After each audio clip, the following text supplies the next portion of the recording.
We are back for another episode on Valentine's Day for P Time with PJ Gangsta. I am Jaybird Wells, your hostess. Sean Conley, right? Yes, that's it. Thanks Sean, for having me. how can you, how can people find you online? Oh, sure. Thank you. SeanConley.net is my website, SeanConley.net. And yeah, that's where they can find all my information about yoga and my new book, the Point After. Well, I apologize for stuttering, but I am standing in the midst of greatness. Tell me about your book, Sean. Yeah. So, well, my original idea for the book, the Point After, was going to be, just like a how to yoga. But what happened was that the longer I spent writing the book, the more feedback I got from the about people reading the book that it was my story of going from I guess you could say, like a failed NFL football career to a yoga teacher. And so I the book is about my unusual route to the NFL and all my ups and downs and the insecurities and challenges that I had along the way, and how eventually in the end I discovered that there was more to life than football, because that's what it was for me for many years. 20 years, all I was doing was playing football. So but eventually, once my career ended, I moved on from that. Yeah, I know some of my listeners know, but football saved my life. I had a football scholarship for filming football, and I understand your background, but I never got to go to the NFL. How did you get a scholarship, and how did you go to an NFL? How did you make your career in football? Yeah, I was actually a walk-on. I My high school didn't have a football team, and they were supposed to have a football team, but it dissolved. Never happened when I was there. So I decided to, because I was a place kicker, I just played soccer, basketball, some other sports, and just kicked on the side. So when it was time to go to college, I went to a small school and didn't have too much success there. And then I went to another small school. And then eventually I walked on to the University of Pittsburgh, and that's where I finished my college career. And then luckily, during the NFL draft, I wasn't drafted, but I was a free agent. I signed as a free agent with the Detroit Lions just about a half an hour after the draft ended. So did you talk about some of this in your book? Yeah, absolutely. And that's a big part of the book, where my story is not like your typical NFL football player like a Tom Brady who has all the success. My story is someone, I guess you could say, like a marginal or like a fringe NFL football player, which is actually more common. Like the average length of an NFL career is between 2 and 3 years, which was mine. And most of the players that we see when we watch NFL games on Sunday, if there's 45 guys on the sidelines, 35 are probably going to be out of work within the next couple of years, and I was one of those. And so I just wanted to share my story about what it's like to be, the NFL player who's always, wondering, is this going to be my last play on the field? I had a football coach who told me about another football coach. He had an anger issues problem, and he took up tatting. Have you ever heard of tatting? No, I have not, but I'm not surprised with the anger. There's a lot of that in football. So tatting is like crocheting, but it's not crocheting. But it helped him. So did yoga help you? Yeah, unfortunately for me, I didn't take up yoga till afterwards. Once my career ended, it was due to injuries. My wife, who was my girlfriend at the time, she got into yoga very early. So during my NFL career, this was back in the mid '90s. She kept pushing yoga on me, but I was very resistant at the time when I played in the NFL. Like anything beyond like lifting weights and any sort of aggressive training was not normal. I mean, nowadays, there's NFL teams doing, they have meditation teachers, yoga teachers. It's far more mainstream. But back then, it was completely unheard of to do anything. I guess you could say Outside. that was more moderate or balanced or gentle. Yes. Yes, I been there, done that, know what you're talking about, but I'm glad that you're finally getting the word out to other people who haven't heard some of these stories. Yeah, yeah, and that's the hope. I mean, yoga helped me so much afterwards, but now what I know, what, a practice of yoga or meditation or anything, mindfulness related can do while you're in it. That where the book has really resonated very well with is with actually a lot of young people, like high school athletes who, or maybe they've been sharing their stories with me where they're like just focusing on one sport, and so they play this sport one year around, and so they're having injuries already in high school, and they're also dealing with the anxiety of the pressure of getting a Division I scholarship, because there's so much of that these days. And so that's been like surprising for me, because when I wrote the book I really had no idea who would resonate with, but that's been a really surprising group of people that I've connected with through the book. When did your book get published? It was July, late July of last year. So did you incorporate any of the stresses of, I mean, because there's increased stresses of scholarships needed with this COVID. I mean, the sports industries have just completely been squashed. Yeah, absolutely. And yeah,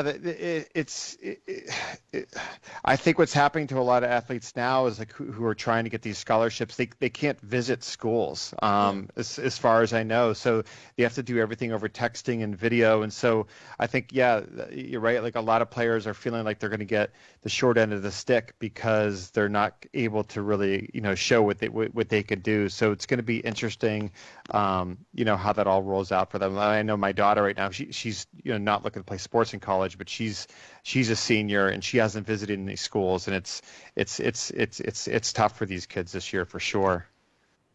Yes, it is. Did some of the yoga that you did help with some of your injuries? Because everybody in football, whether you played or not, has got injuries. Yeah, for sure. But my back and hips were in really bad shape when I was with the New York Jets. That's when my career ended. It was after a practice that I asked the doctor to examine my hip because something was off that day, and he said that my hip flexor had degenerated. So the first way I got into yoga was just for the physical benefits. I'd heard it, there was more than that, but for me, my back was in such bad shape, my hip. But it even took like a year or two after my career ended where my back got worse, because then I became more sedentary, that I started to take up yoga. And yeah, it took maybe just a handful of months where my back and hips felt exceptional, to the point where I started to consider a return to the NFL, but my body healed that well. And it wasn't quick. Like the yoga benefits, physical benefits weren't like overnight. They took a long time, but I've been able to maintain some health in my spine and my back and my hips since then. So it's definitely worked for me. Then take me through some of the book process, because I'm an author, so I know you had lots of editing involved. Do you have any pictures in your book? Yeah, there's a handful of pictures from like my old football days, but yeah, I started this book when I was 42. I'm 51 now, and the book just came out, and I had a goal because for whatever reason, I wanted a book to come out when I was 45, and that didn't happen, and then 50. So, and it was just multiple editing. I always thought that I would be able to get it finished at a certain point, but it was a really struggle for me to like, this whole writing process, that there is no specific time when it's over. And you can only write when you're feeling like, when you're in that flow, so to speak. And so that would, that took me a while to really grasp, or like maybe it was a week where my writing was just garbage, it just wasn't happening. But that was okay, because usually followed by that was maybe a day or even an hour or two of clear writing. So, there were some times where I would get too stressed out about the writing, but that once it finished, it was great. But there was, yes, lots and lots of writing, and I feel bad for my friends who I had them read it way many years ago, the first copies, first drafts. Don't feel sorry for them, because I'm sure they bounced things off of you and you made it even better. Absolutely. Yep. So what have you done for marketing besides radio shows? So a lot of reaching out to like sports bloggers and and also sports psychologist, and also youth sports bloggers as well, because I'm finding, like as I mentioned earlier, that seems to be where the people who are finding the book most helpful from a personal situation is for aspiring athletes who go through these periods of self-doubt. And I think they enjoy the part about where even if you make it to the NFL, it doesn't mean that you're not going to have some super lows. It's just how quickly you can get over these lows. And they're actually just all part of the process, and that you're going to have some failures, and it's okay. Sometimes football players, they go with the idea that after football there is no life. And I think that your book kind of shows them that, hey, you can still have a life after football. Yeah, for sure. And it's even when I watch like the NFL today, and I see like these players who are like supposedly like near the end of the career, and people are saying, "Oh, this person should just retire. They should just retire. Like, why are they still playing? Their career's going down." And I always think like we never know what's going on in these athletes' heads, and I understand like the fear of like if they started playing football when they're 10 years old and now they're 30. And so for 20 years, they always dreamed and envisioned themselves being a football player. And this was me as well. Like, now what? And for a lot of them, like that's their identity. And I know that's what it was for me. Like, that's who I always thought I would be, was a football player. And it's when you're younger, it's hard to see beyond that. And so, when I see these players hang on, I usually have a sense of, my sense is always that they're not sure. They're afraid of the unknown, what's next, which I can totally relate to and understand. Can you remind me the book title again one more time? Yeah, it's the point after how the subtitle is the point after how one resilient kicker learned there was more to life than the NFL. Now, how did you come up with that title? Well, it took there was multiple drafts, but the point after came from a couple things. So when I was in the NFL, I only made 1 point, and it was a point after, it was a kick after, and so we just used that as like a play on words that I made that 1 point after, but the real point was eventually I realized it wasn't all about that, because like at that point of the book when I made that kick, I really thought that was going to be the first of many kicks that I would make, but little did I know at the time, like that would be my actual last point that I would score in the NFL. My one and only point, actually. See, I think that people that are not in the football or in other sports, I think they could still get some benefit out of this book. Yeah, for sure, and I think that's whether we all have dreams or how we think our life should be, have this perfect beginning and middle and end, and when they don't go that way, we can spend time like being stuck, and so that was also my other hope, that it just not the book doesn't just appeal to sports people. And I there's certainly a lot in the book about football, but I try to minimize this happened next in the game, this happened next, because it really wasn't about that. What I tried to share when I talk about my football experiences is more about just like what was going through my mind about like if I had like a tryout with an NFL football team. I tried to really not write too much about my actual kicks, but actually like what it felt like to be someone who's under this pressure of trying to get a job, and if one little thing goes wrong, like that's it, you're out. But like how do you deal with that? So how do you deal with that? Yeah, you put yourself out there, man. You opened it up.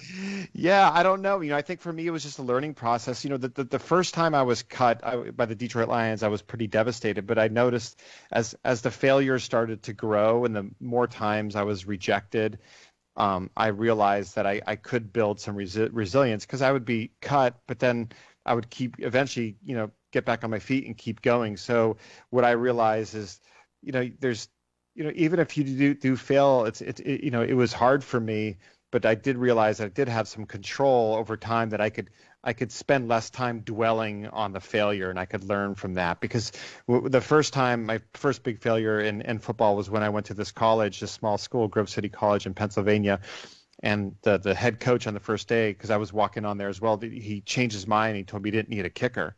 And so I ended up failing out of that school and drinking, and everything went downhill. And I spent months stuck on that. But then, it was such a waste. When I got over and I look back, I'm like, wow, I wasted 5 months, having a pity party.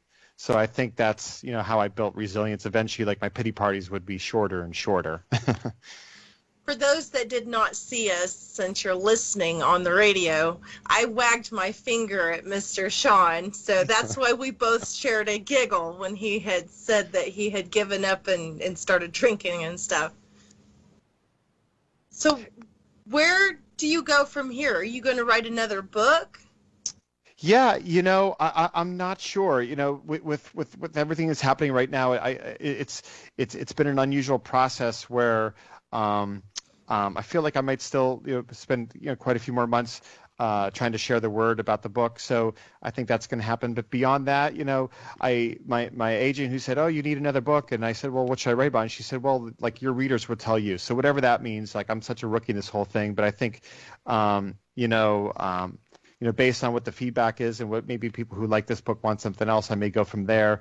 I have found it really interesting that so many young people have enjoyed it, because I didn't think that would be the case, because so much of the book talks about myself growing up in the 80s and 90s. So there's, it goes back to that a lot, but it's been interesting to see that how many young people actually have enjoyed writing it. And I see that maybe this could be something that I could go with.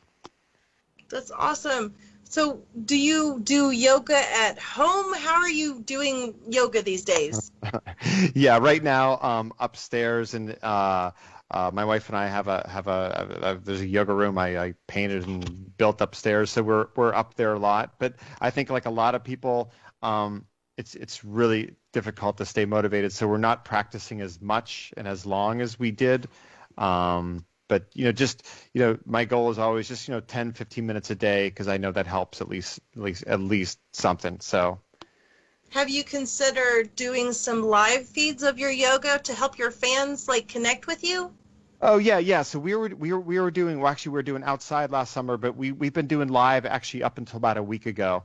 And now what we're doing now is all on demand stuff. It's easier for a lot of people are saying, because they're having a really hard time getting motivated. Maybe they only have 10 minutes of their day where they can do it, or 20. So the on-demand class, we have all these shorter classes. So that seems to be what we're focusing on now. So do people find this on your website? How do they find this? Yeah, so they can find that on my website, SeanConley.net, or our studio website, which is amazingyoga.net, which has myself and all the other teachers that I work with on the platform as well. That's Conley, Conley, correct? Conley, yep, that's it. Is there something that I haven't asked you about that you want the listeners to understand? No, I really appreciate all the awesome questions. I can't think of any. Thank you. Well, then I guess I should come up with another question. Do you have children that you're sharing? Yeah, you said you had a daughter. Do you have nephews and nieces? How do you get young people into yoga? Yeah, so we have 4 kids, ages 13 through 26. What I've found, and this is almost like similar to my story. My wife, tried to push me into yoga, and then eventually I got into it. And I think, and that certainly worked in that case. But for a lot of kids, I think easing them into it is the way to go. Luckily, yoga's become more mainstream. It's become cooler for kids to do. When we first opened our studio 20 some years ago, it was totally uncool for young kids to do it. Our daughters wanted nothing to do with it, but now they do it. They actually, they've all 3 of them, our 3 daughters have all taken their teacher training, so they're really into it. But I think the best way for kids to get into yoga is to practice with other kids. Sometimes we'll have kids come to the yoga studio with all these adults, and they're 13, 14 years old, and they usually don't last because it's just not not the right environment. So I think the best way is to do yoga with other kids first. If they're under the age of 18, it's just easier. And then we have girl-only classes for teens and preteens, and those do really well. And then sometimes we'll do them for high school boys. I think at that age too, it's good to kind of be around people that they're comfortable with, so to speak, to to get them into it. Otherwise, just a regular general yoga studio sometimes is not the best way for their first experience, because sometimes their first experience, if it doesn't go the way they wanted it to, that might be it. So I think to ease them into it safe ways is the best way to get them to maybe get hooked on it. all I can think of is I'm imagining, like, instead of a karate class, I'm imagining like yoga classes where it's fit for their time frame of what they can do, and I don't know, just a homey environment for them. Right, for sure. And I think sometimes we forget that, like, 12, 13, 14, 15-year-olds, they're going through the same stuff we are, anxiety, whatever it may be. And so it's important that they have their safe place to work on that. So Well, absolutely. I hate to wrap things up, Sean. Can you give a shout out to your book and your website and how people can find you real quick? Sure, thank you. Yeah, it's SeanConley.net, SeanConley.net, and my book is called The Point After. Available everywhere from Amazon to local bookstores. And if they don't have it, they can always order it. But it should be available anywhere where anyone shops for books. That's awesome. I'm so glad you joined me on Valentine's Day. Big shout out. Thanks for everything. Yeah, thank Um, you. Hopefully I can have you on again. Don't forget to check out Sustain You, In Cahoots, Snap Weaponry, Owl's Old Bookstore, K-Town Tire and Auto. And don't forget to listen to us on 990 WBOB and KJAG Radio. I am Jaybird Wells, your hostess. Well, Sean, you are fantastic, my friend. Thank you for doing this. Awesome. I appreciate it. And Jay, I love your background. I